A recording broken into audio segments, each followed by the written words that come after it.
If someone dies in Texas without a will, selling the house just got a whole lot more complicated. Today I'll explain what happens in intestate probate and how it impacts selling a house.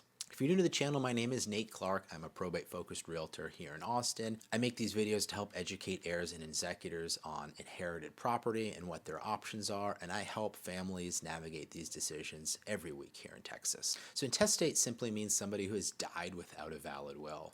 When that happens, Texas law, not the family, decides who inherits property, who has authority to sell, and how proceeds are divided. This automatically adds steps in time. Now, who actually controls the estate? Well, if there is no will, there is no executor, so at this point the court has to appoint what's called an administrator. Until that appointment happens, nobody can sell, nobody can make legal decisions on behalf of the estate, so they can't list the home, they can't accept an offer, and they can't work with the title company to close.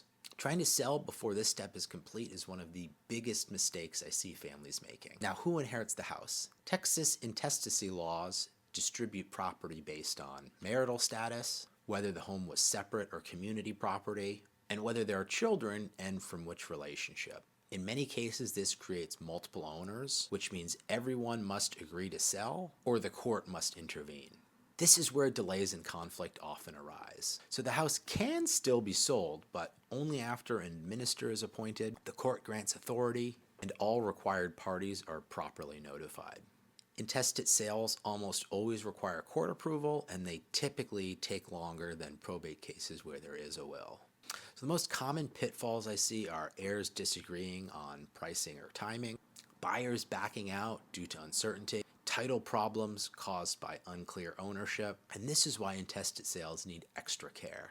So if you're dealing with a probate property in Texas and there is no will, understanding the process up front can save you months of frustration.